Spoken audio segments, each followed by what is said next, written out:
चलो तो बच्चों, आज के इस वीडियो में हम शुरू करेंगे ज्योग्राफी। ज्योग्राफी जो है क्लास बेसिक है हमारा, और क्लास 8 के लिए मुख्य रूप से है। हालांकि इसे सभी क्लासेस को पढ़ सकते हैं जानकारी के लिए बेसिक के तौर पर। तो हम शुरुआत करते हैं। हमारा फर्स्ट लेसन हो गया था, 2 लेक्चर में मैंने उसको खत्म किया। अब तीसरा अगला चैप्टर है हमारा भूमि, मृदा एवं जल संसाधन।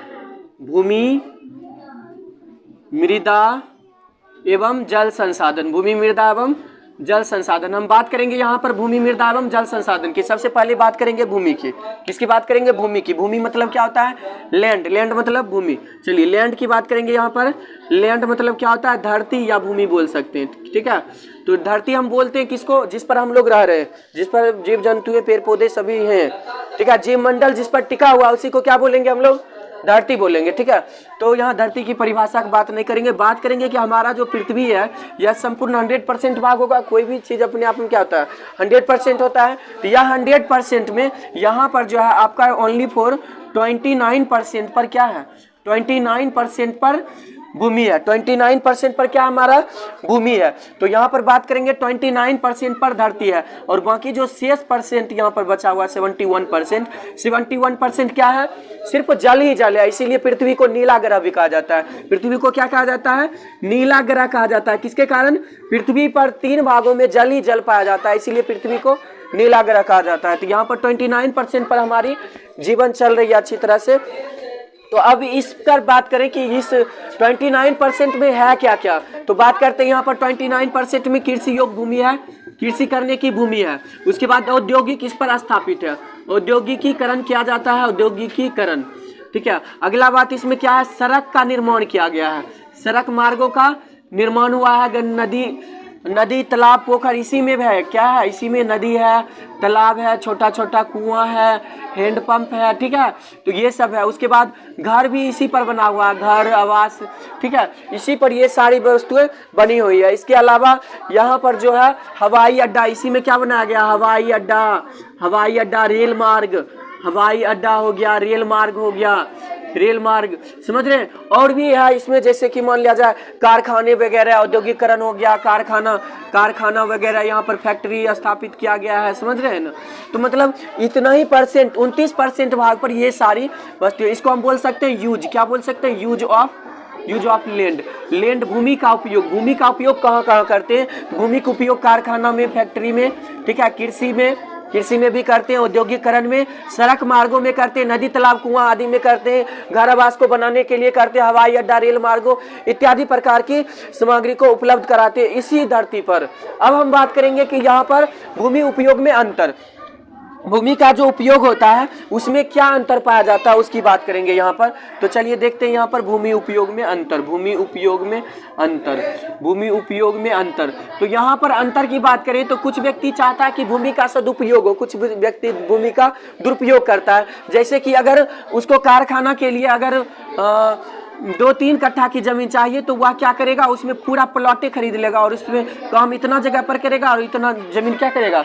नष्ट करेगा। तो इसको हम क्या बोलेंगे कि मतलब ये क्या कर रहा है? भूमि का दुरुपयोग कर रहा है। भूमि का क्या कर रहा है?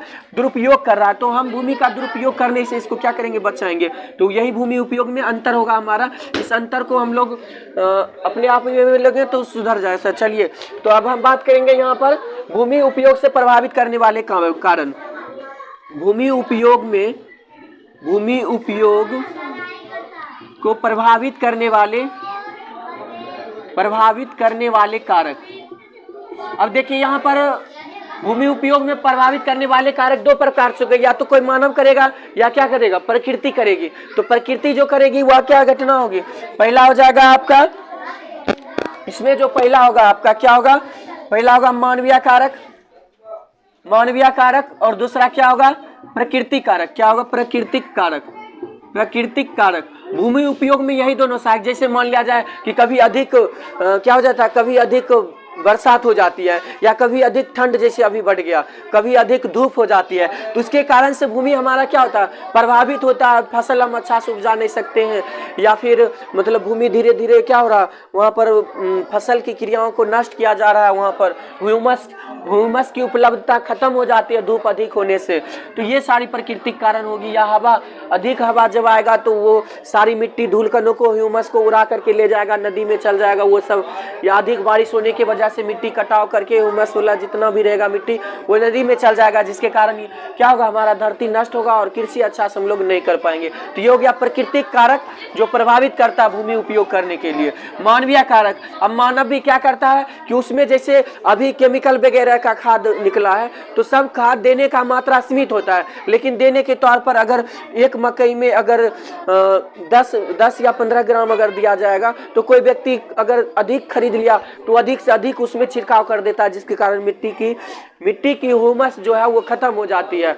मिट्टी में ह्यूमस की मात्रा रहेगी तब ये क्या होगा, फसल अच्छा तरह से होगा और उसका उपयोग भूमि का हम अच्छा से कर सकते हैं। तो मान लिया ये सब कारक हुआ। और भी कारक है, उसमें पानी बहुत डाल देना, जिसके कारण उस खेत का मिट्टी दूसरे में चले जाना, तो उससे भूमि की क्या होगी, उपलब्धता खत्म होगी। दूसरी बात ये हुआ फसल चक्रण। फसल चक्रण ये हुआ मानवीय कारक कि कोई व्यक्ति अगर मकई का पौधा लगाया है तो वो चाहता है कि प्रत्येक साल हम मकई में ज्यादा मुनाफा हो रहा, मकई में हो रहा, या मकई मेरे लिए लाभदायक है। तो ऐसा नहीं, फसल चक्रण करना चाहिए। मकई लगाइए, गेहूं लगाइए, फिर बीच में दलहन लगा दीजिए। अगर फिर क्या बोलते हैं उसको, सब्जी का पौधा अगर लगा सकते तो सब्जी लगाइए, उसके बाद फिर दलहन लगाइए, फिर उसमें मकई लगाइए, केतारी लगाइए, गन्ना लगाइए, और मतलब क्या बोलते हैं उसको, बहुत इसी प्रकार से बहुत सारी ऐसी हैं जिसको हम अदल बदल करके लगाएंगे तो उसमें ह्यूमस की मात्रा बरकरार रहेगी। और उसके साथ ही आपके घर में अगर क्या बोलते हैं कूड़ा कचरा वगैरह हो और उसके साथ गोबर भी हो, तो वो सभी आप अपने खेतों में डालते रहिए ताकि उसमें मात्रा बरकरार रहे, और खाद की मात्रा को कम रखना है। तो ये सब मानवीय कारक है जिसके कारण से क्या होते हैं, भूमि उपयोग को प्रभावित किया जाता है। प्राकृतिक कारक मैंने बता दिया, तो ये लोग आप लोग लिख लीजिएगा अपने आप।